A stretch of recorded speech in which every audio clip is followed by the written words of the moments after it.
सजेति सिन्धुरवत्नो देवो यत्पादपङ्कजस्मरणं वासरमणिरिव तमसारासन्नासति विघ्नानां या कुन्देन्दुतुषारहारदोदाया शुभ्रवस्त्रामृता या ब्रह्माच्युतशङ्करप्रभृतिर्देवैः सदा सा मां पातु सरस्वती भगवती निःशेषदाढ्यपा मूकं करोति वाचालं पङ्गुं लङ्घयते गिरिं यत्कृपातमं वन्दे परमानन्दं माधवं नारायणं नमस्कृत्यं नरं चैव नरोत्तमं देवी सरस्वतीं व्यासं ततो जयमुदीरयेत् वसुदेवसुतं देवं कंसचाणूरमर्दनं देवकी परमानन्दं कृष्णं वन्दे जगद्गुरुं गुरुर्ब्रह्मा गुरुर्विष्णु गुरुर्देवो महेश्वरः गुरु साक्षात् परब्रह्म तस्मै श्री गुरवे नमः। श्रोता वक्ता श्रीराम समर्थ जय जय। आपण साई चरित्राचं चिंतन करतो। साई हेमाडपंतराचे साई चरित्र अध्याय 28वा ओवी क्रमांक 100। चिडी ती एक प्रेमळ बाई, तिची या कथेचे परम नवला हे बऱ्हाणपुरी दृष्टांत होई महाराज साई पाहिती। बऱ्हाणपूरच्या एका स्त्री भक्ताची कथा। बाबा तिच्या स्वप्नामध्ये गेले, कधी नव्हते प्रत्यक्ष दर्शनावर तरी त्या बाई झाले स्वप्न। बाबा तिच्या द्वारी येऊन खिचडी भोजन मागते। तिच्या स्वप्नामध्ये बाबा गेले आणि त्या भगिनीला ते बाबाने खिचडी मागितली। खिचडी भोजन मागते। बाई तात्काळहून जागे पाहितो नाही कोणीही जागे। दृष्टांत कथेला जागवेगळे समजता लागे। तिने जागे झाले आणि पाहताय तर दारात कोणीतरी अतिथी आलेला आहे। तो आपल्याला खिचडी मागतो, पण दार उघडून बघते तर बाहेर कोणी नाही। तिने सर्वांना तो दृष्टांत सांगितला। पती ते येतात शर्यत येथील टपाल खात्याचा अधिकारी पुढे अकोल्यास बदलल्यावर केली तयारी शिर्डीची। तिचा पती टपाल खात्यातला अधिकारी होता। पुढे त्याची अकोल्याला बदली झाल्यानंतर त्याने शिर्डीला जायची तयारी केली। दाम्पत्य होते मोठे भाविक झाले। साई दर्शन कामुक वाटले। दृष्टांताची कौतुक माया अलौकिक साईचे। पुढे सोयीचा पाहून दिन निघाले दोघे शिर्डी लागून। मार्गात गोमती तीर्थबंधून शिर्डी लागून पातळी। शिर्डीला ते दोघं बाबांच्या दर्शनाला निघाले। वाटेमध्ये गोमती नदीचं दर्शन त्यांनी घेतलेलं आहे। प्रेमे घेऊन बाबांचे दर्शन करून या भावी पूजनाच्या बाबांचे चरण सेवून सुखसंपन्न झाले। ऐसे ते दाम्पत्य आनंद मने राहिले शिर्डीत 2 महिने। बाबाही संतुष्ट सुखसंपन्न बाबाही संतुष्टले। खिचडी भोजने भावभक्तीने ती तयांच्या। आणि मग तिने शिर्डीमध्ये येऊन खिचडी शिजवून बाबांना खिचडीचा नैवेद्य दाखवला। बाबांनाही मोठा आनंद झाला। खिचडी नैवेद्य समर्पणात दाम्पत्य आले शिर्डीप्रती। चतुर्दश दिन होता हीच गती खिचडी अनिवेदित तैशिदा। कृतसंकल्प दीर्घसूत्रचा नावडून ती बाईची चित्ता 15व्या दिवशी माध्यान्हावरता खिचडी समवेत पाजली। तिने 14 दिवस बाबांना हा नैवेद्य देण्याचा प्रयत्न केला, पण बाबाने काही तिचा खिचडीचा नैवेद्य स्वीकारला नाही। 15व्या दिवशी न कंटाळता थोडा राग आला तिला की आपण एवढं त्यांच्यासाठी आलो इथे, बाबांसाठी आपण खिचडी, त्यांनी स्वप्नात येऊन खिचडी मागितली आणि आपण आता करून देतोय तर बाबा तिथं त्यांचा स्वीकार करत नाही, खिचडीचा स्वीकार करत नाही। ते पाहून तिला थोडासा मनामध्ये राग पण आला आणि 15व्या दिवशी खिचडी घेऊन ती बाबांच्या दरबारात आली। कृतसंकल्प दीर्घसूत्रचा नावडून ती बाईची चित्ता 15व्या दिवशी माध्यान्हावरता खिचडी समेत पाजले होते। तेव्हा पडदे सोडले घेऊन समेत भक्त आपले बाबा आधीच भोजनी बसले। ऐसे समजले बाईस बघतात तर तिथे पडदे सोडलेले आहेत आणि बाबा जेवायला बसलेले आहेत आपल्या भक्तासमोर। ऐसे भोजन चालते समय पडद्याच्या आत कोणी न जाई परी त्या बाई झाली घाई। खालीन उगीर खालीन राही उगी ती उगली खालीन राही ती उगली। केवळ खिचडी निवेदनोल्हासा अकोल्याहून शिर्डीचे प्रवासा।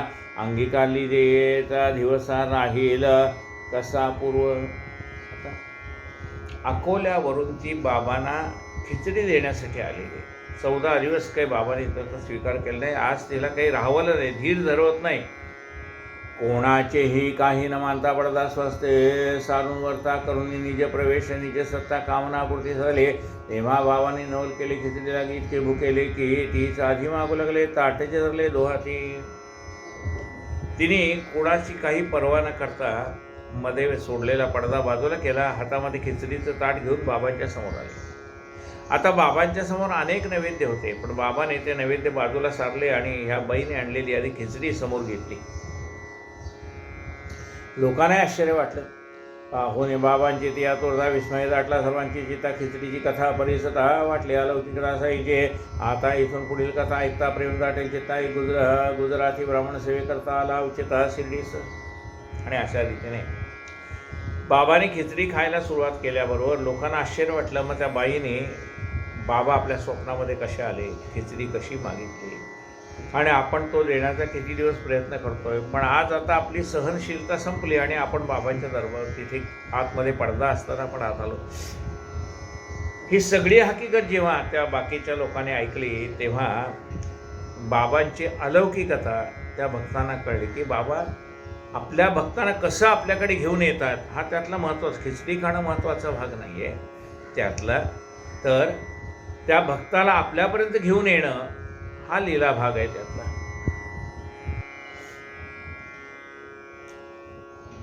एक गुजराती ब्राह्मण बाबांच्या सेवेला आलेला आहे. राव बहादूर साठ्यांच्या पदरी आरंभी केली. त्याने दयाने चाकडे तया शुद्ध सेवाभ्यंतरी लादली पायरी. बाबाचे राव बहादूर साठ्यांच्या घरी त्यांनी सुरुवातीला काम केलेलं होतं.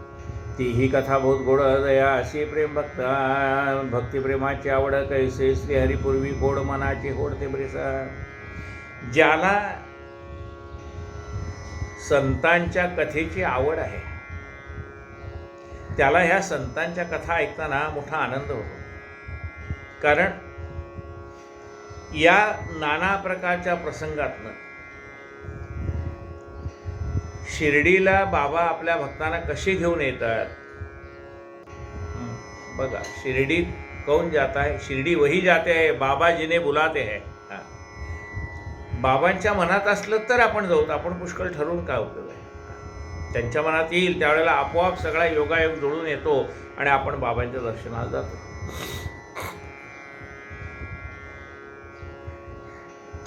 मेधातयाचे नामाविधान साई सवे ऋणानुबंधन तेने तो पावला शिर्डी स्थान कथानुसंधान तत्प्रवाह. साठे खेडा जिल्ह्याचे प्रांत तेथे हा मेधा भेटला. उचिता ठेवला तयास तैना तिथं शिवालय नित्यपूजेस. साठे हे खेडा जिल्ह्यामध्ये प्रांत ऑफिसर होते. तिथे त्यांना हा गुजराती मेधा नावाचा ब्राह्मण भेटला. त्या साठ्याने त्याला नित्य शंकराच्या पूजेचे काम नेमून दिलं. पुढे हे साठे शिर्डी झाले. तेच तयाचे भाग्य होते. तेथे महाराज साई जोडले चित्त जडले तच्चरणी. पुढे त्या साठ्यांबरोबर ते शिर्डीला आले. मेधा गुजराती मनुष्य. आणि त्याला मग त्या ठिकाणी बाबांच्या संगतीचा सहवासाचा लाभ झाला आणि मग त्याचं मन बाबांच्या चरणी तत्पर झालेलं आहे. यात्रेकरांचा पाहून रगडा झाला. तर याच्या मनाचा धडा असावा येथे आपला वाडा सोय बिराडाला गेला. मग पुढे ग्रामस्थ मिळवले तर या जागेचे संपादन केले. जे येथे बाबा आरंभी प्रगटले वाड्याचे ठरवले ते स्थळा. या पवित्र जागेचे महिमान चतुर्थाध्यायीचं क्रूर वर्णन विरुक्तीचे नाही प्रयोजन चालू निरूपण पुढाराम. आणि मग साठ्यांना वाटलं इथे आपला एखादा वाडा असावा. त्याप्रमाणे बाबांच्या इच्छेने त्या ठिकाणी वाडा निर्माण झाला. ही कथा 4थ्या अध्यायामध्ये आलेली आहे. असो मेधाचे संचित मोठे लागले. राव बहादूर साठे तेव्हा तो लागला परमार्थ वाटे नेटे पाटे दयाच्या. आणि मग मेधा नावाचा हा जो गुजराती ग्रस्त आहे त्याला बाबांचा सहवास कसा लाभला. बाबांचा सहवास लाभायच्या आधी त्याला साठ्याचा सहवास लाभला. साठे कोण आहेत? बाबांचे भक्त आहेत. म्हणजे संतांच्या वरती ज्यांचं प्रेम आहे अशा मंडळीचा जर आपल्याला सहवास लाभला तर मग आपल्याला ते संत दर्शन सुलभ होतं. म्हणून काय मागितलंय देवाकडे? तुझे ठाई ज्याची भक्ती त्याची घडावी संगती, संगती त्याची घडावी संगती. देवा तुझ्या चरणी ज्याची दृढनिष्ठा आहे अशा माणसाची संगत आम्हालाही लाभू दे. का त्यांच्या संगतीमुळे आम्हाला सत्पुरुषांची दर्शनं घडतील. अश्वमेधाचे संचलन मोठे लाधले राव बहादूर साठे, तेव्हा तो लागला परमार्थ वाटे नेटे पाटे. तयाच्या परिस्थिती सोन वश पावला होता कर्मभ्रंश तया. सदेवने गायत रूपदेश करविला प्रवेश सन्मार्गे. मेधा साठ्याचे सेवेस लागला परस्पर असे आदर वाढला. गुरुच मेधा भावी साठ्याला लोभही जडला तयाचा. आणि साठ्याच्या मुळे त्याला बाबांची सेवा घडली म्हणून तो साठ्यांना मानायला लागला. का की साठ्यांच्यामुळे त्यांना बाबांचं दर्शन झालं. ज्या संगतीनेच विराग झाला मनोदरीचा जडभास गेला.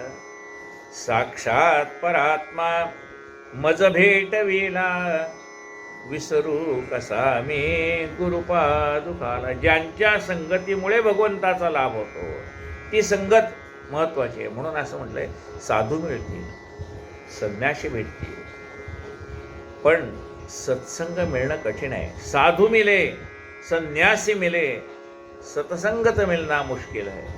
का सत्संगामुळे आपण परमार्थात अधिकारी असणाऱ्या संतांच्या जवळ जातो, त्यांची आपल्यावर कृपा होते.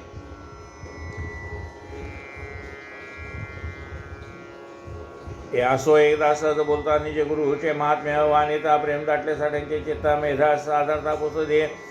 बाबाच घालावे गंगोदक स्नान इच्छा ही माझी मनापासून तसरते तुझं शिर्डी लागून पाठवते जाण मुख्यत्वे. एकदा साठ्याने ह्या मेधाला सांगितलं माझी अशी इच्छा आहे की जसं आपण शंकराच्या पिंडीवर पाणी घालतो ना, म्हणजे जसं देवाला आपण स्नान घालतो तसं बाबांना स्नान घालावं अशी माझी इच्छा आहे. बाबा घालावे गंगोदक स्नान इच्छा ही माझी मनापासून तसं तू शिर्डी लागून पाठवतो जाण मुख्यत्वे. शिवाय तुझ्या अनन्य सेवा पाहून वाटे माझ्या जीवा सद्गुरूचा तुझं संगम घडावा पायी चढावा तो व्हावा. सार्थक होईल तव देहाचे परम कल्याण या जन्माचे. जाता काया वाचा मने वाचे लागे सद्गुरूचे पायास. अरे तू शिर्डीला गेलास तर तुझ्यावर बाबांची कृपा होईल, तुझ्या आयुष्याचं सार्थक होईल. सार्थक होईल तव देहाचे परम कल्याण या जन्माचे. देहाचं सार्थक कशात आहे? सद्गुरूच्या कृपेमध्ये देहाचं सार्थक आहे. सार्थक होईल या तव देहाचे परम कल्याण या जन्माचे. जा काया वाचा मने वाचे लागे सद्गुरूचे पायास. पण सद्गुरूची सेवा कशी करावी लागते? सद्गुरूच्या जवळ जाणं निराळं आणि सद्गुरूची सेवा करणं निराळं. सद्गुरूची सेवा करताना कशी करावी लागते? काया वाचा मनोभावे तुझा मी म्हणवी तसे. हे लाज तुझला माझी बुद्धी दे रघुनायका. काया वाचा मनाने सद्गुरूची सेवा करावी लागते. ज्ञानेश्वर माऊलीने सुद्धा सांगितलंय तनु मनु जीवे चरणासी लागावे आणि अगर्वता करावे दास्य सकळ. तन मन धनाने सद्गुरूला शरण जावं लागतं आणि अहंकार रहित अशी सद्गुरूची सेवा करावी लागते. काया म्हणजे शरीराने सेवा करायची, वाचा म्हणजे सद्गुरूचं नाम आपल्या मुखामध्ये यायचं आहे, आणि मनाने सेवा याचा अर्थ मनामध्ये सदैव सद्गुरूच्या कृपेचं चिंतन करायचं आहे. त्याला काया वाचा मनाने केलेली सद्गुरूची सेवा असं म्हणतात. काया वाचा काया मने वाचे लागे सद्गुरूचे पायास. मेधापुसे तयांची जात वस्तुरा साठ्यासही ती अज्ञाता म्हणती कोणी अविंद वदत. बैसदी मशिदीत म्हणून मेधाने त्याला का म्हणाले त्या सद्गुरूची जात कोणती? आता साठ्या नाही माहीत नव्हतं. ते म्हणजे कोणी त्यांना मुसलमान म्हणतात, कोणी हिंदू म्हणतात. आपल्याला काय त्याच्याशी मतलब नाही. आपण त्यातला सत्पुरुषाचा जो भाग आहे तो पाहतोय, त्यांच्यातली जी गुरुत्वाची जाणीव आपल्याला होते त्याचा आपण सेवा करतोय. जातीनं पूछे साधू की पूछ लीजिए ज्ञान. साधूची कधी जात विचारू नये. त्यांच्याकडे असलेलं परब्रह्माविषयीचं ते ज्ञान आहे आणि ते समोरच्याला देण्याची पात्रता आहे, ती महत्वाची आहे. अविंदा शब्द काने पडतात, आली मेधा मनी दुष्यता, नाही नीचे वना पडता, काय गुरुता तयाची. अविंद म्हटल्याबरोबर त्याच्या मनामध्ये एकदम संतापाची लाट आली. कोणाच्या? मेधाच्या मनात. नाही म्हणजे मुसलमानाच्या, म्हणजे त्यांच्याविषयी जे मनामध्ये आपल्या राग भरलेला आहे, तो मुसलमान म्हटल्याबरोबर तो सगळा राग उफाळून वरते. नाही म्हणता साठे शोधे, हा होय म्हणता पावेल, दुर्गती करावे काय चाले ना मती, चिंतावरती तो पडला. आता आपण नाही म्हणावं तर साठ्याला राग येईल, होय म्हणावं तर आपण मुसलमानाची सेवा कशी करायची, असा काय मनामध्ये चलबिचल सुरू झाली. काय करावं हे नक्की कळेना. इकडे आड तिकडे विहीर म्हणतात ना, तसं झालंय. साठ्यांचं न ऐकावं तर साठ्याला राग येतोय, साठ्यांचं ऐकावं तर आपल्या मनाविरुद्ध आपल्याला करावं लागतंय. इकडे आड तिकडे वीर दोलायमान मनी अस्थिर, परी साठ्याचा ग्रह फार केला निर्धार दर्शनाचा. पुढे मेधा शिर्डीचा आला, मशिदीचे अंगणे बांधला, पायरी जो चढू लागला. बाबांनी लीला आरंभली, उग्र स्वरूप धारण केले, पाषाणात घेऊन वाजले. खबरदार पायरीवर पाऊल ठेवले, यवने वसुले हे स्थान. जसा मेधा बाबांच्या दर्शनाला त्या मशिदीची पायरी चढू लागला, तेव्हा बाबाने हातात दगड घेतला. हे म्हणले, इथं हे मुसलमानाचं स्थान आहे, तो येऊ नको. का? त्याच्या मनामध्ये हा भाव आहे ना, मुसलमान हिंदू हा भाव आहे, म्हणून ते त्याला त्याच्या भावनेची जाणीव करून देत आहे. तू तो ब्राह्मण उच्चवर्ण, मी तो नीचाचा नीच होणं, होईल विटाळ तुझं लागून जाई पडतो माघार. अरे तू तर ब्राह्मण समाजामध्ये जन्माला आलेला आहे, मी नीचापेक्षा नीच जाती जन्माला आलो आहे, असं बाबा मुद्दामून त्याला त्याच्या मनामध्ये चाललेल्या विचाराची जाणीव करून देत आहे. जाई पडतो माघारा, ते कातावलेपणाचे रूप, तुझे प्रळय रुद्राचे स्वरूप पाहणारा असं होतो तर कापत तो मेधा.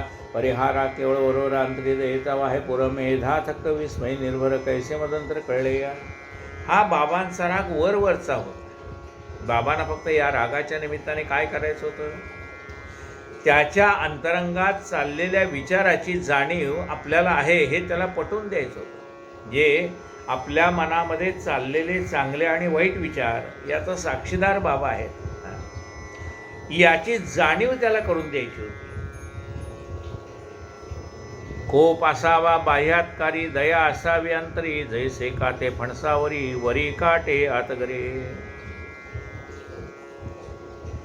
हा परिहारा केवळ वरोवर अंतरी दयेचा वाहे पुर मेधा, थक्क विस्मय निर्भर अंतरे कैसे मदंतर कळले. कोठे खेडा जिल्हा दूर, कोठे लांब अहमदनगर, माझे विकल्प कृष्णांतर आविष्करण हे त्याचे. आता मी ज्यावेळेला साठ्याने मला सांगितलं तू बाबांच्या दर्शनाला त्यांना स्नान घाल, त्यावेळेला माझ्यामध्ये निर्माण झालेला खेडा जिल्हा कुठे, अहमदनगर कुठे, तिथे माझ्या मनामध्ये निर्माण झालेला विचार बाबांना इथे बसून कसा कळला. बाबा जो मारू धावत तो मेधाचे धैर्य खचत, पाऊल एक एक मागे पडत, जावयानं गुणारा तैसाच काही दिवस राहिला. बाबाचा रागरंग पाहिला, शक्य ती सेवा करीत गेला, परीनं पटला दृढ विश्वास. आता साठ्यांची आज्ञा असल्यामुळे तो तिथेच राहिला. तो जरी नाना प्रकारची सेवा करत राहिला तरी मनामध्ये अजून त्याचा दृढ निश्चय होत नव्हता. पुढे मग तो घरात गेला, जरा अर्थ झाला, थोडी खेळला. तिथे बाबाचा ध्यास लागला, परतून आला शिर्डीचं. पुन्हा घरी गेला, आजारी पडला आणि त्याला असं वाटलं नाही बाबाच्या दर्शनाला जायला पाहिजे, म्हणून तो परत शिर्डीला आला. तो जो आला तोच रमला, साई पायी भाव जडला, साईचा अनन्य भक्त झाला, साईचा जगला एक देव. आणि तो जो परत आला तो बाबांचा भक्त म्हणूनच परत आला. मेधा आधी शंकर भक्त होता, साईपदी अनुरक्त शंकरची भावी साईनाथ, तोच उमानाथ दयाचा. हा मेधा ब्राह्मण शंकराचा भक्त होता आणि आता साईबाबावरती त्याची दृढ श्रद्धा बसल्यामुळे साईबाबामध्येच तो शंकरांना पाहत होता. मेधा आधी शंकर भक्त होता. साईपदे अनुरक्त शंकरचे भावी साईनाथ तो सुमाना तयाचा करी मेधा निश साई शंकर नाम घोष बुद्धी तदाकार शेष चित्त किलमिष विरहित.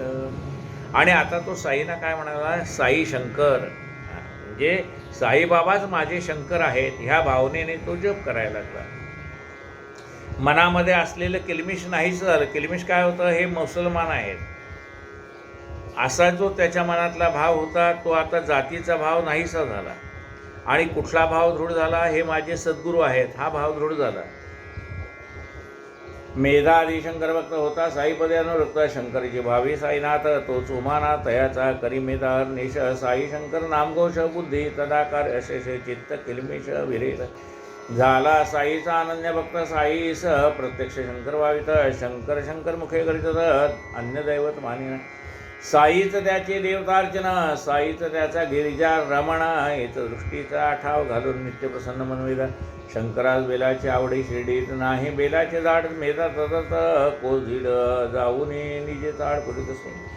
आता शिर्डीत त्यावेळेला बेलाचं झाड नव्हतं. दोन कोस लांब जावं लागायचं. तिकडनं कोस दीड कोस लांब जावं लागायचं. तिकडनं तो बेलाचं आणायचं आहे पानं आणि साईबाबांना शंकर समजून बाबांच्या पायावर अर्पण करायचे. शंकरास बेलाची आवड शिर्डीत नाही बेलाचे झाड मेधा दीड कोस दीड जाऊन निजे झाड पुढे सही दीड कोसाचा काय पाड बेला लागे लंगता पहाड परी पूजेचे पूर्विता कोड फेडिता होय होड मनाची. दीड कोसच काय, एखादा डोंगर ओलांडून पलीकडे जायची वेळ आली असते तरी हा मेधा तिकडे गेला असता, कारण त्याला बेलाशिवाय देवाची पूजा करायची नाही इतकी मनामध्ये त्याच्या ओढ लागलेली. लांब लांबून बेला आणावा पूजा संभार पूर्ण मिळवावा ग्रामदेवांचा अनुक्रम घ्यावा सर्वांस व्हावा यथाविधी. आणि गावात जेवढे देव आहेत त्या सगळ्या देवाला त्याने बेल व्हावा. मग त्याच पायी जावे शेदी प्रेमे वंदा विवाहांची गादी करून या पाद समान आदी पदतीर्थ आदी सेवितो. मेधाचे आणि कथा आनंद होईल श्रवण करता ग्रामदेवताविषयी आदरता दिसेल व्यापक साईची. मेधा शिर्डी सजेपर्यंत दुपारची आरती करीतो नीत परी आधी ग्रामदैवत समस्त पूजून मशिदीत जाते. मेधा आधी गावातल्या सगळ्या देवांच्या पाया पडायचा आणि मग मशिदीत बाबांच्या पाया पडायला जायचा. ऐसा तयाचा नित्यक्रम एके दिवशी चुकला हा अनुक्रम खंडोबाच्या पूजेचा अतिक्रम घडला परिश्रम करताही.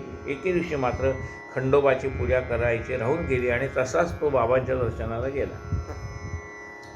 पूजा कराया केला यत्न द्वारानं उघडे केला प्रयत्न म्हणून ती पूजा तशीच बघडून आला तो घेऊन आरती. तेव्हा बाबा वत्ती तयाला पूजेत तो आज खंड पाडेला पूजा पावल्या सर्व देवाला एक राहिला पूजेविण. आता त्या ठिकाणी खंडोबाच्या देवळाचं मंदिराचं दार बंद होतं म्हणून त्याला ती आत पूजा करता आली नाही. परत ज्यावेळेला बाबांच्या दर्शनाला आला तेव्हा बाबा म्हणाले, तुझ्या रोजच्या पूजेमध्ये खंड पडलाय. सगळ्या देवाची तू पूजा केली पण एक देव राहिला म्हणाले पूजे वाचून खंडोबा. एक राहिला पूजेविण जाती करून ये मग येथे मेधामध्ये दार बंद होते उघडू जाता उघडे ना ते वगळणे पूजे ते भागाले. बाबा मी दार उघडण्याचा पुष्कळ प्रयत्न केला पण दार उघडलं नाही, त्यामुळे आज खंडोबाची पूजा राहून गेली हे खरं आहे. बाबावती जातू पाहे दार आता उघडे आहे मेधा तात्काळ जायला आहे अनुभवला आहे बोलाचा. जा म्हणले आता दार उघडे तू जाऊन दर्शन घेऊन आले खंडोबाचं. त्याप्रमाणे तो गेला खंडोबाचं दर्शन घेतलं आणि मग परत आला. म्हणजे आपला जो नित्यनेम आहे त्या नित्यनेमामध्ये खंड पडू नये असं या प्रसंगातनं बाबांना सांगायचं आहे. का नित्यनेम नामे तो प्राणी दुर्लभ लक्ष्मी वल्लभ तयाजवळी. आपला जो नित्यनेम आहे त्या नित्यनियमामध्ये खंड पडू देऊ नये. जाती करून ये मग येथे मेधामध्ये दार बंद होते उघडू जाता उघडे ना ते वगळणे पूजे ते भागाले. बाबा वतती जातो पाहे दार आता उघडे आहे मेधातात काळ जायला आहे अनुभवला हे बोलाचा. खंडेरायाची पूजा केली मेधाची तळमळ दिली पुढे बाबाने करू दिली पूजा आपली मेधाला. मग गंधपुष्पादी अष्टोपचार पूजा समर्पी अतिसादर यथाशक्ती दक्षिणार फलभार अर्पणे. आणि मग त्याला बाबाने आपली पूजा करू दिली. का आता सर्व त्याची आपल्यावरती आपण शंकर आहोत या भावनेतनं तो आपली पूजा करतोय. म्हणजे त्याचा आता भाव दृढ झाला आहे. त्याची आपल्या मनामध्ये असलेले से किलमिश आहे ते नाहीच झालं हे बाबाने जाणलं आणि बाबाने आता त्याला आपली पूजा करायची परवानगी दिली. मग गंध पुष्पादी अष्टोपचार पूजा समर्प्यात अतिसादर यथाशक्ती दक्षिणाहार फलभार अर्पणे. एकदा मकर संक्रांती दिनी गोदावरीचे आणून पाणी बाबाचा अभ्यंग चंदनाच्या तुम्ही घालावे स्नान म्हणे आले. एकदा मकर संक्रांतीला त्याच्या मनामध्ये आलं की गोदावरीच्या स्नानाने गोदावरीचं जल आहे त्या जलाने बाबांना अभिषेक करावा असं त्याच्या मनामध्ये आलं. एकदा मकर संक्रांतीने गोदावरीचे आणून पाणी बाबास अभ्यंग चंदन चर्चुनी घालावे स्नान म्हणे आले. आज्ञे लागी पिछावृत आहे इच्छेस येते करजा म्हणता मेधा घागर घेऊन तर तुला पाण्याकरता निघाला. पुष्कळ त्याने हट्ट केला. बाबाने पाहिलं आता हा ऐकणार नाही कारण त्याची भक्ती दृढ झालेली आहे आणि आपले गुरु भक्त पराधीन असतात. जे भक्तांच्या मनात असेल ती इच्छा गुरु पूर्ण करतात. बरं जा म्हणले तुला काय करायचं ते कर. आला ना उदयाची जो तरणी मेधा निघे रिक्त कलश पाणी निरात पत्र नवाणी आणू पाणी गोमती गे. जाता येता 8 कोस लागेल मार्ग क्रमावयास पडतील कष्ट आणि जायचं स्वप्ने दयासे ना. जायला 8 कोस गोमती नदीचं पाणी आणायला आणि यायला 8 कोस. पण एवढा अंतर असूनही त्याच्या मनामध्ये काही विकल्प नाही की किती लांब मी जाणार कुठनं पाणी घेऊन येणार असा काही विकल्प मनामध्ये नाही. ही तो मेधा नाही चिंता निघाला तो अनुज्ञा मिळता असता निश्चयाची दृढता कार्योल्लासता सवेच गंगोदके साई स्नान घालावयाचे होता म्हणा. कैची सायास कैचा शेण एक प्रमाण दृढ श्रद्धा स्वायसे ते पाणी आणले ताम्र गंगाले रिचवले स्नानार्थ उठा व्याघ्रा चालले परीन मानले भावाने. मग पूर्वीच्या काळी गंगाळ होतं तांब्याचं भांडं त्याच्यामध्ये ते घागरवर आणलेलं पाणी त्यांनी ओतलं आणि बाबाला सांगितलं चला आता स्नानाला. पण बाबा काही उठेनात. माध्यान्नी सो ऐसे ते पाणी आणले ताम्रगंगाले रिचवले स्नानात उठा व्याघ्र चाले परीन मानले बाबाने. माध्यान्नीची आरती झाली. मंडळी घरोघर निघेली झाली स्नानाची तयारी सकळी. दुपार भरली मेधावधे पाहून मेधा अत्याग्रही मग तो साई लीला विग्रही. कर मेधाचा निज करा हे धरून पाही संबोधी. नको रे मज गंगा स्नाना ऐसा कैसा तू नादान किमर्थ मज फकीरा कारण गंगा जीवन मज काय. दुपारची आरती पण होऊन गेली पण बाबाने काय ते गंगेचं स्नान केलं नाही. म्हणजे आपल्या डोक्यावर त्याला पाणी होतू दिलं नाही. ते म्हणजे अरे मला फकीराला काय करायचंय गंगा स्नान. किमर्थ मज फकीरा कारण गंगा जीवन मज काय परिमेधा ते न ऐके शंकरा समजो बाबा देखे गंगा स्नाने शंकर हरके हे एकची ठावे तया ते. बाबा तरी स्वतःला फकीर म्हणून देत असते का कारण याच्या मनामध्ये तो विकल्प किंचितसा होताच ना. म्हणून बाबाने त्याला आठवण करून दे अरे माझ्या फकीराला काय करायचं आहे गंगा स्नान. पण आता त्याचा भाव पालटलेला आहे मेधाचा. तो काय समजतो हा फकीर नाही हा माझा शंकरच आहे आणि शंकराला गंगेची आवड आहे स्नानाची आवड आहे म्हणून म्हणाले मी त्याला स्नान घालणारच बाबांना कारण आता मी त्याला शंकर समजतोय.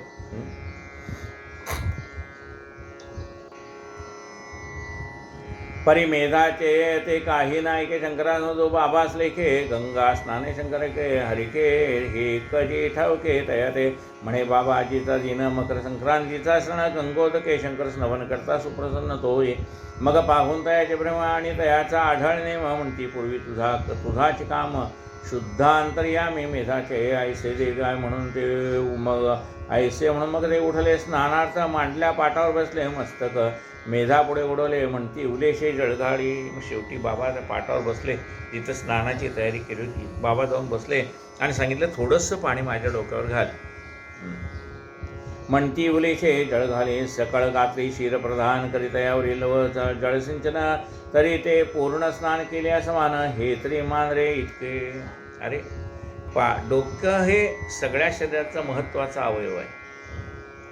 मग त्या डोक्यावरती थोडंसं जरी पाणी शिंपडलं ना तरी सगळं स्नान केल्याचं पुण्य प्राप्त होतं. म्हणून आपण बघा काही वेळेस तीर्थयात्रेला जातो, त्यावेळेस सकाळी आपलं स्नान घरी जिथे आपण उतरलो तिथं झालेलं असतं आणि तिथे गेल्यानंतर आता आपल्याला स्नानाला वेळ नसतो. मग आपण काय करतो, त्यातलं पाणी घेतो आणि डोक्यावर शिंपडून घेतो. अपवित्र पवित्रो वा सर्वावस्थांगतो पिवा यस्मरे पुंडरीकाक्षं सभायाभ्यंतरं शुचिः. आपल्या अंगावर शिंपडून घेतो, मार्जन करतो. म्हणजे त्याचा अर्थ काय, डोक्यावर पाणी शिंपडलं याचा अर्थ त्या गंगेच्या स्नानाचं पुण्य आपल्याला प्राप्त होतं. ज्या तीर्थाचं पाणी आपण आपल्या डोक्यावर शिंपडून घेतोय ना त्या तीर्थाचं आपल्याला स्नान होतं. म्हणून प्रत्येक अक्षर प्रत्येक शब्द जाणून घेतला पाहिजे. काय म्हणतात पहा, सकळ गात्री शिरप्रधान. गात्र म्हणजे अवयव, शरीराचे अवयव. डोळा आहे, कान आहे, शरीराचे अवयव. सगळे जे शरीराचे अवयव आहेत, पंचज्ञानेंद्रिय पंचकर्मेंद्रिय, त्याच्यामध्ये सगळ्यात महत्त्वाचं आहे ते डोकं. सकळ गात्री शिरप्रधान करी तयावरी लव जळसिंचन. लव म्हणजे थोडेसे. त्या माझ्या डोक्यावरती थोडंसं पाणी शिंपड, म्हणजे स्नान, मला तू स्नान घातलंयस याचं समाधान तुला प्राप्त होईल. ते पूर्ण स्नान केले असमानात हे तरी मान रे इतके. ते डोक्यावर थेंबर पाणी जरी शिंपडलं तरी त्या माणसाला आपण स्नान घातलंय, त्या सत्पुरुषाला आपण स्नान घातलंय, किंवा आपल्या अंगावर शिंपडून घेतलं तर आपल्याला स्नान झालंय असा भाव त्यामध्ये आहे. हे तरी मान रे इतके बरे म्हणून कलश उचलला श्री ओतला प्रेमाचो दाटला हर गंगे म्हणून तो रिचोला सबंध ओतला अंगावर. बरं म्हणाले, थोडं पाणी शिंपडतो असं तो म्हणाला. कळशी घेतली आणि त्या आनंदाच्या भारामध्ये सगळी कळशी बाबांच्या डोक्यावर ओतली. त्याने बरे म्हणून कलश उचलला श्री ओता प्रेमाचो दाटला हर गंगे म्हणून तो रिचविला सबंध ओतिला अंगावर. मेधा सत्यंत आनंद झाला माझा शंकर सचैल न्हाणीला. घडा रिता जे खाली ठेवला पाहू लागला नव्हतो सर्वांगी जरी ओतले उदकत शिरेचे तेवढे ओले इतर अवयव सुके ठाक वस्त्री टाक न जलाचा. सबंध घागर त्यांच्या अंगावर ओतली आहे, पण बाबांच्या डोक्यावरतीच फक्त ओलं दिसतंय. बाकी अंग सबंध कोरडं होतं बाबाचं. एवढं पाणी ओतून सुद्धा फक्त थोडासा भाग डोक्यावरचा ओला झालेला आहे. बाबाची आज्ञा काय होती, थोडंसं घाल.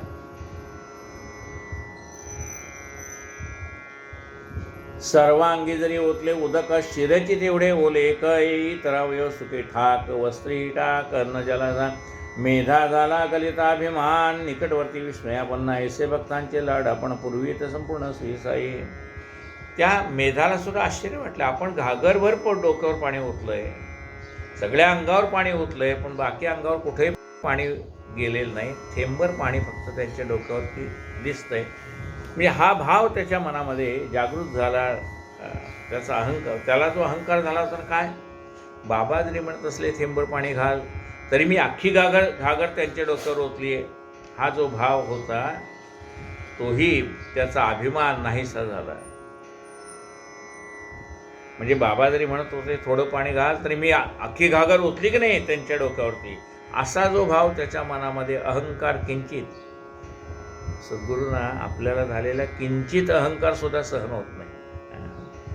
त्याचा तो सगळा अहंकार बाबाने काढून टाकला. मेधा झाला गलिता अभिमान निकटवर्ती विस्मयापन्ना. ऐसे भक्तांचे लाड आपण पूर्वीच संपूर्ण श्रीसाई. आणि बाकीच्याही भक्तांना आश्चर्य वाटलं. त्यांनी पण पाहिलं होतं घागरभर पाणी डोक्यावर टाकलंय, सगळ्या अंगावर टाकलंय, पण अंग कोरडं आहे. तुझ्या मनी घालावे स्नान जा घाल तुझ्या इच्छे जमाना. त्यात हे माझ्या अंतरीचे कोण सहज जाणला असेल. हेच साई भक्तीचे वर्म व्हावया मात्र सुदैवे समागम मग तया काही न दुर्गम सर्वचे सुगम अनुक्रमे. बसता उठता वार्ता करता सकाळा दुपारा फिर्या फिरता भक्त श्रद्धा स्थैर्य जरिता इच्छितार्था संपादी. सकाळी उठल्यानंतर, लेंडीला जाताना येताना, अशा कोणत्याही प्रसंगी बाबा भक्तांच्या मनात असलेली इच्छा पूर्ण करत होते. हेचे साई भक्तीचे वर्म हवया मात्र सुदैवे समागम प्रया काही न दुर्गम सर्वचे सुगम करमे क्रमे बसता उठता वार्ता करता सकाळा दुपारा फिरता श्रद्धा भक्त सैर्य धरता इप्सितार्था संपादी परी ऐशी काही खोण प्रत्यक्ष व्यवहारी पटवून क्रमानुसार गोडी लावून परमार्था कलन तो करवे ऐशीच मेधाची आणि कथा सुखावते श्रोते पडता भक्त प्रेम साईचे पाहता आनंद चित्ता होईल बाबांची एक मोठी छबी होती नानांनी जी दिली नव्हे तीही मेधा वाड्यात ठेवी पूजेस लावी भक्तीने बाबांचा एक मोठा फोटो होता कैलासवासी नानासाहेब चांदोरकर यांनी दिलेला बाबांचा एक मोठी फ्रेम होती फोटो होता ती सुद्धा या मेधाने पूजेत ठेवली होती वाड्यामध्ये मशिदीत प्रत्यक्ष मूर्ती वाड्यात प्रतिमा पूर्ण प्रतिकृती दोन्ही स्थळी पूजा आरती अहोरात्र चालली मशिदीत प्रत्यक्ष बाबा बसले होते तिथे आरती व्हायची आणि या ज्या ठिकाणी बाबांचा फोटो वाड्यात ठेवला होता तिथे पण आरती व्हायची मशिदीत प्रत्यक्ष मूर्ती वाड्यात प्रतिमा पूर्ण प्रतिकृती दोन्ही स्थळी पूजा आरती अहोरात्र चालली ऐशी सेवा होता सहज 12 मास लोटता मेधा पहाटे जागृत असतात देखले दृष्टांतात याने अशी त्यांची सेवा बाबांची सेवा किती वर्ष झाली 12 वर्ष मेधाने अशी बाबांची सेवा केली म्हणजे एकाच प्रकारची सेवा 12 वर्ष केली की त्याला काय होतं एक तप होतं म्हणजे समजा तुम्ही रोज देवाची पूजा करताय अशी 12 वर्ष केली घरातल्या देवाची पूजा तरीसुद्धा एक तप पूर्ण झालं नामस्मरण करतायत 12 वर्ष खंड न पडता याला महत्त्व आहे 12 वर्ष खंड न पडता तुम्ही नामस्मरण करतायत ते एक तप पूर्ण झालं 12 वर्ष सतत तुळशीला पाणी घालतायत ते एक तप पूर्ण झालं म्हणजे तुम्ही एखादी गोष्ट सातत्याने 12 वर्ष करणं त्याला एक तप पूर्ण झाला असं म्हणतात ऐशी सेवा होता सहज 12 मास लोटता मेधा पहाटे जागृत असतात दिसले दृष्टांतात आणि आता ही 12 वर्षाचं तप होतं आता यांनी सेवा किती केली 12 महिने सेवा केली पण ती कशी केली आहे अंतःकरणापासून केलेली आहे बघा सेवा करणं म्हणजे आपण पूजा करतो ती करून टाकली चला मी एकदा पूजा करून टाकतो आणि मग येतो बाहेर जातो फिरायला म्हणजे एखादं काहीतरी काम आपल्या डोक्यावर कोणीतरी टाकलं आहे आणि ते आपण पूर्ण केले तसं नसावं मी पूजा करून टाकतो नाही मी पूजा करून घेतो जप करून टाकतो नाही जप करून घेतो म्हणजे आपण ते प्रेमाने केलं पाहिजे मग ती देवाची पूजा असो प्रेमाने केली पाहिजे देवापुढे दिवा लावणं असो प्रेमाने लावला पाहिजे देवापुढे उदबत्ती लावणं असो प्रेमाने लावली पाहिजे एखादा अध्याय वाचणं असो प्रेमाने वाचला पाहिजे नाही थांबा मी एकदा तो अध्याय वाचतो आणि मग आपण जाऊया म्हणजे काय तुझ्या डोक्यावर ओझं ठेवलं आहे का वाचायचं झालं वाच नसलं वाचायचं वाचू नको तेवढा मी एकदा जप करून घेतो आणि मग जाऊ आता तुझ्या काय ओझं आहे का करायचं असलं कर नाही तर करू नको जे करशील ते प्रेमाने कर मग ते नाम घ्यायचं आहे प्रेमाने घे देवापुढे दिवा लावायचा आहे प्रेमाने लाव देवाची पूजा करायची प्रेमाने कर ते प्रेमाशिवाय व्यर्थ आहे सगळं ऐशी सेवा होता सहज 12 मास लोटता मेधा पहाटे जागृत असता देखले दृष्टांतात आणि अशा रीतीने 12 महिने त्यांनी सेवा केली आहे बाबांची असता मेधा शेजी प्रती जरी निमिलित निर्माती अंतरे असता पूर्ण जागृती पाहे स्वस्थाकृती बाबांची बाबा ही जाणून याची जागृती अक्षता टाकून बिछाण्यावरती मेधा त्रिशूल काढी रेवंती गुप्त होती तेथेच आणि बाबा तिथे प्रकट झाले आणि बाबाने त्याला सांगितलं की त्रिशूळ काढ अक्षता टाकल्या बाबाने आणि गुप्त झाले बाबा हे जाणून याची जागृती अक्षता टाकून बिछाण्यावरती मेधा त्रिशूल काढी रे म्हणते गुप्त होती तेथेच हे बाबांचे शब्दवरचा डोळे उघडले ती उल्हासरा पाहून बाबांच्या अंतर्धानता बहुत विस्मयता मेधा तो पाही चोहीकडे तांदूळ शेजेवरी जिकडे तिकडे वाड्याचे पुरत बंद कवाडे पडले ते कोडे मेधास पाहतो तर जिकडे तिकडे तांदूळ पडलेले आहेत दरवाजा तर बंद आहे तांदूळ कोणी टाकले बघतो तर बाबांच्या शेजे तिकडे आजूबाजूलाही तांदूळ पडलेले मशिदीत जाऊन तात्काळी बाबांचे दर्शन घेते वेळी मेधाने त्रिशूळ कथा कथिली, आज्ञा मागितली त्रिशूळाची. दृष्टांत साधने मेधाने कसला, बाबावरती दृष्टांत कसला, शब्द नाही का माझा प्रसला, काढ म्हणितला त्रिशूळ तो. त्याला वाटलं आता त्रिशूळ काढायचं आहे म्हणजे काय काढायचं आहे, त्रिशूळाचं एखादं चित्र काढायचं आहे की तांदळाने त्रिशूळ काढायचं आहे का रांगोळी काढायची आहे त्रिशूळाची, काय करावं ते काही त्याला कळेना. त्रिशूळ काढ एवढं कळलंय. मग तो सकाळी आला बाबांच्या दर्शनात, तेव्हा ते म्हणलं असं असं मला दृष्टांत झालाय, आता त्रिशूळ काढायचं म्हणजे काय करायचं. बाबा म्हणले तू शब्द ऐकले नाही का, मी तुला काय सांगितलं, त्रिशूळ काढ. दृष्टांत कसला, शब्द नाही का माझा प्रसला, काढ म्हणितला त्रिशूळ तो. अरे दृष्टांत म्हणजे स्वप्न झाला, हा दृष्टांत होतं काय, तू माझे शब्द ऐकलेस ना त्रिशूळ काढ म्हणून, म्हणजे मी प्रत्यक्ष आलो होतो असं बाबांना सांगायचं आहे. दृष्टांत म्हणून माझे बोल जाता, काय कराया तोल, बोल माझे अर्थ सकोल, नाही बोल अक्षरे. मेधा म्हणे आपण जागविले ऐसे, रम्य मजही वाटले, परिधार नव्हते काही खुले, म्हणून मानले ते तैसे.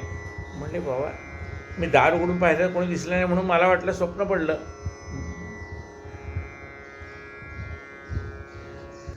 तयाच बाबांचे ऐका उत्तर, माझ्या प्रवेशांना लगेदार, नाही माझा आकारना विस्तार, वसे निरंतर सर्वत्र. अरे मला प्रवेश करायला दार बंद आहे का उघडं याची गरज नाही, माझा वास सर्वत्र आहे, त्यामुळे मला प्रगट व्हायला कुठून यावं लागत नाही जावं लागत नाही.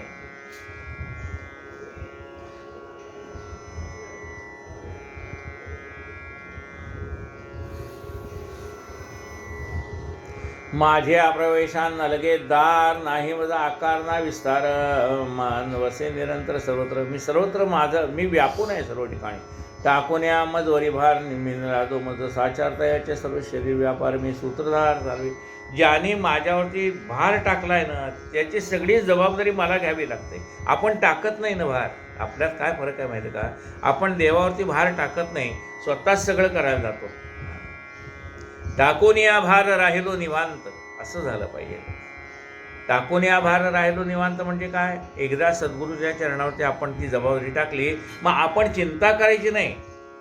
आपण जर चिंता करत बसलो ना, मग देव म्हणतो माझ्यावर भार कशाला टाकला, तुला चिंता करायची ती कर. टाकून या भार राहिलो निवांत, तुम्हाला निवांत राहता आलं पाहिजे तर ते भार टाकला असं म्हणता येईल.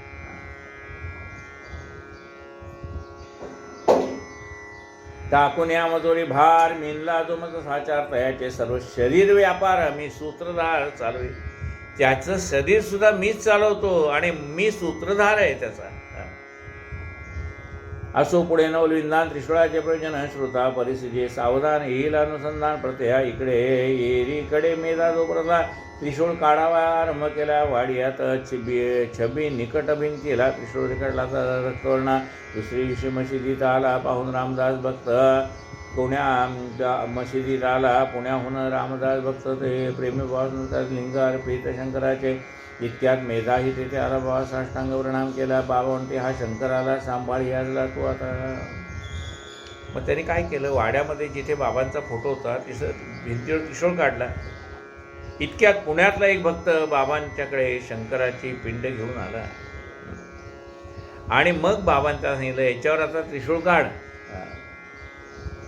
दुसरी दिवशी मशिदीत आला पुण्याहून रामदास भक्त, प्रेमी बाबा नमस्कार लिंगार्पित शंकराची. इतक्यात मेधाही तेथे आला, बाबा साष्टांग प्रणाम केला. बाबा त्या शंकराला सांभाळ याजला तू आता. ऐसे होता लिंग प्राप्त त्रिशूळ दृष्टांता पाठे उचित, मेधा ततस्त लिंगचे देखत प्रेमेस झाला. आणि पाहता लिंगाचा अनुभव काकासाहेब दीक्षितांचा पुरव श्रोता साधं परिचय, सर्व जडेल भरोसा साईपदी. लिंग काढ म्हणजे याचा अर्थ काय, ही शंकराची पूजा कर. शंकराबरोबर त्रिशूळ आहेच.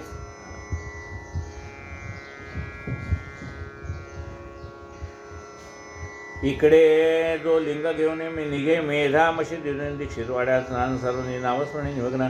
धूत वस्त्र्यांग पुसून शिडेवरी उभे राहून टुवाल डोईवर घेऊन करीत नामस्मरण जायचे.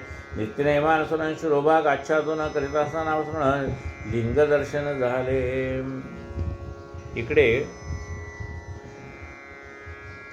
काकासाहेब दीक्षित रोजच्यासारखं स्नान करून डोक्यावर वस्त्र घ्यायचे आणि ध्यान करायचे एकाग्रमानाने. त्या ध्यानामध्ये त्यांना ते शंकराची पिंड दिसली. चालले असताना नामस्मरण आजची का व्हावे लिंगदर्शन ऐसे जो दीक्षित विस्मया पन्न मेधा सुप्रसन्न सनुका म्हणे मेधा पहा काका लिंग बाबांनी दिले विलोका काका पावरेश्मय हरिका लिंग विषय का देखोनी. तेवढ्यात हा मेधा ब्राह्मण तिथे आला आणि काका विचार करत होते की रोज मी ध्यान करतो, पण ह्या ध्यानामध्ये माझ्या बाबा येतात पण कधी शिवलिंग येत नाही. आज माझ्या स्वप्नात शिवलिंग का आलं असा बाबा ते काका विचार करतायत. तेवढ्यात हा मेधा आला त्या ठिकाणी आणि मेधा त्या काकांना सांगतोय, काका बघा आज ही शंकराची पिंड मला बाबांनी दिली आहे.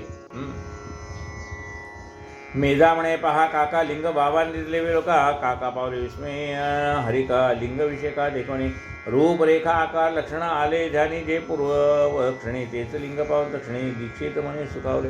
आणि त्यांना ध्यानामध्ये जे शिवलिंग दिसलं तेच ह्या मेधाच्या हातामध्ये बाबांनी दिलेलं दिसलं. रूपरेखा आकार लक्षणे आले ध्यानी जे पूर्व क्षणी तेच लिंग तेच ते लिंग पावन दक्षिणी दीक्षित म्हणे सुखावले. असो पुढे मेधाच्या हातून त्रिशूल लेखन होणे पूर्ण छबी सन्निध लिंग स्थापन करून साईने करून घेतले. मेधा आवडे शंकर पूजन करून शंकर लिंग प्रदान केले. तर भक्तीचे दृढीकरण नवलविंदान साईचे. आता ही शंकराची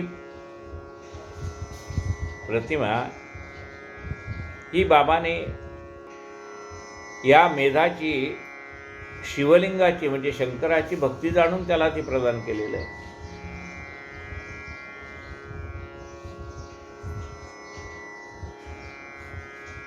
असेच गणपती स्थापनेसंबंधी एक बाईस पडलेले स्वप्नाचे टिपण हरी श्रीराम दीक्षित यांनी केले ते याप्रमाणे.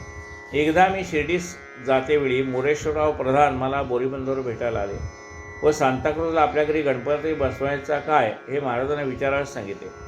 मी त्याप्रमाणे शिर्डीत गेल्यावर महाराजांना विचारले. महाराजांनी होय म्हणून आज्ञा केली. ती आज्ञा कळवण्यासाठी मी मोरेश्वररावांना पत्र लिहिले आणि महाराजांना विचारून ते त्या दिवशी पोस्टात टाकले. त्याच रात्री पहाटेच्या सुमारास सांताक्रूजच्या मोरेश्वराची मेहुणी लालीबाईला स्वप्न पडले. त्यात एका कोनाड्यात अतिसुंदर गणपती मूर्ती बसलेली तिला दिसली.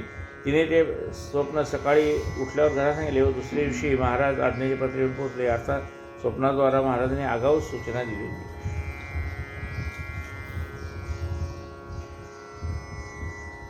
सीताराम दीक्षितांनी एक अनुभव त्याच्यात लिहिलेला आहे. ते म्हणतात, एकदा मी शिर्डीला जाताना मोरेश्वरराव प्रधान मला भेटायला आले बोरीबंदर स्टेशनावरती आणि त्यांनी सांगितलं की तुम्ही बाबांना विचारा.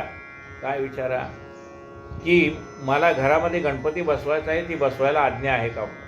बाबांनी सांगितलं होय. त्याप्रमाणे पत्र लिहिलं आणि पत्र त्यांच्याकडे पोहोचण्याच्या आधीच त्यांच्या मेहुणीला स्वप्न पडलं की आपल्या घरामध्ये सुंदर अशी गणपतीची मूर्तीची आपण स्थापना केलेली आहे.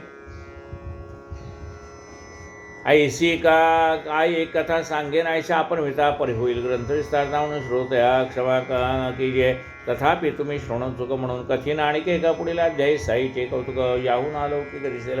हो ने हे माड साईशी शरण करवी. साई चरित्र श्रवण होईल तेने भव भयारण दुरित निवारण. सकळांचे स्वस्ती श्री संत सज्जन प्रेरिते हे भक्त हेमाडपंत विरित्रे श्री साई समर्थ सच्चरिते. दृष्टांत कथम नाम अष्टाविंशोत्तमोध्याय. थोडा श्री साईनाथार्पणमस्तु.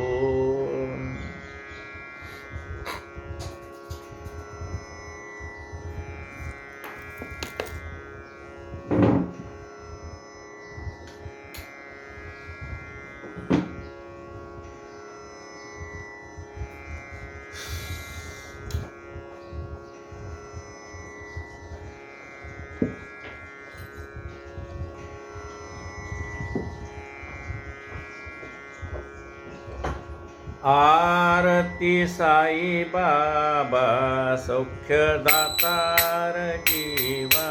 चरण रजातळी यावा दासा विसावा भक्ता विसावा.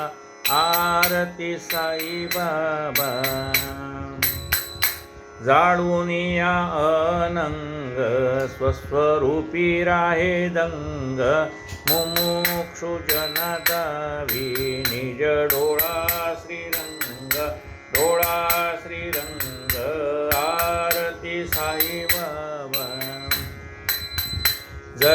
मनी जैसा भाव तया तैसा अनुभव दाविसी दया घना ऐसी तुझी ही माव आरती साई बाबा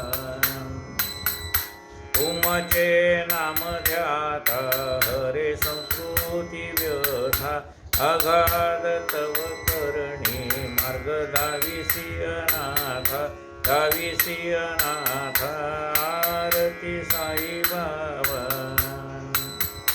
कलियुगी अवतार सगुण ब्रह्म साचार अवतीर्ण झालासे स्वामी दत्त दिगंबर आरती साई बाबा आठा दिसा गुरुवारी भक्त करी तिवारी प्रभु पद पहावया भव भय निवारी आरती साई बाबा माझा निज द्रव्य ठेवा तव चरण रज सेवा मागणे हेची आता तुम्हा देवाधिदेवा आरती साई बाबा इच्छित दिन चातक निर्मल तोय निज सुख पाजावे माधवाया सांभाळा अपुरी भाक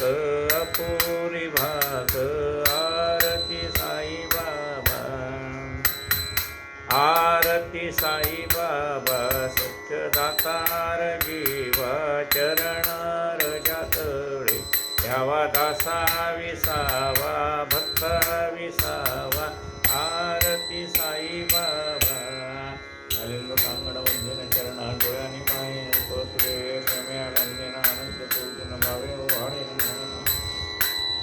त्वमेव माता पिता त्वमेव बंधु सखा त्वमेव विद्या द्रोणं त्वमेव सर्वं मम देव कायेन वाचा मनसेन्द्रियैर्वा बुद्ध्यात्मना वा प्रकृतिस्वभावात् करोमि यज्ञं सकलं परस्मै नारायणाति अच्युतं केशवं राम नारायणं कृष्णदामोदरं वासुदेवं हरे श्रीधरं माधवं गोपिकावल्लभं जानकीनायकं रामचन्द्रं भजे हरे राम राम हरे हरे कृष्ण कृष्ण कृष्ण हरे हरे राम राम हरे हरे कृष्ण कृष्ण कृष्ण हरे साईनाथ महाराज की जय।